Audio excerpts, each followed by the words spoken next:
for the next bit of time, I wanted to just start to, since so much of the theme of today is about dialogues, and I think that we've all learned an awful lot from all of the talks today that really went so in depth in different aspects of the artists that we were considering, and also wonderfully, especially our last two talks already started really engaging with this idea of dialogue that was occurring between artists in both North and South America.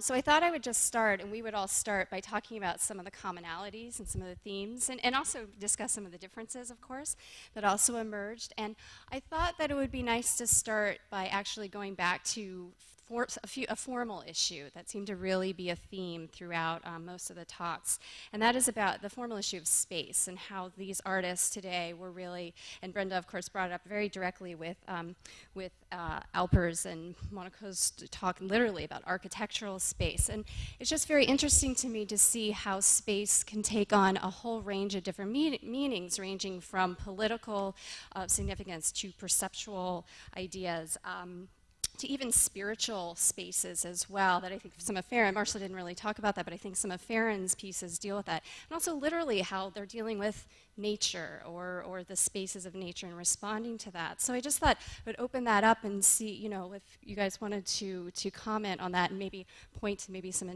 points of connection that you found with some of the other speakers. I know, it's the end of the day.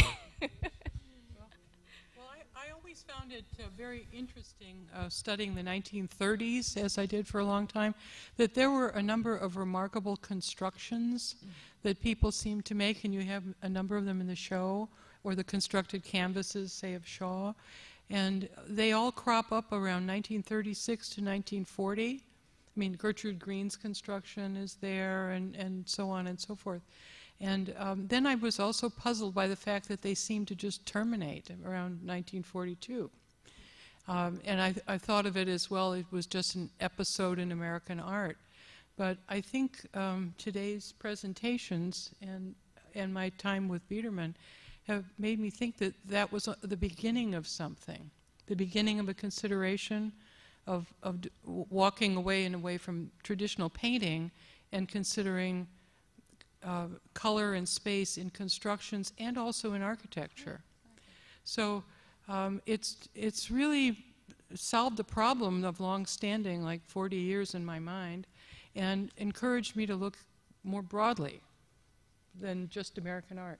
Yeah, I think that space is the big issue of the 20th century, no doubt, of course. And one shift that one detects in the post-war period, both in Europe, North America, and South America, is an engagement with architectural space in some way. I mean, even the concrete artists in Argentina were dealing, you know, with the wall is definitely a very specific, the mural, the wall is a very specific architectural element. I was actually, I mean, obviously you can talk about all the kinetics and real space, the city becomes a background. I was actually fascinated by these Albers drawings that seem to have led Albers to an exploration of abstract space, of neutral space, and the ruin as this non-utilitarian, because I think, I mean, of course, correct me if I'm wrong, I'm probably wrong.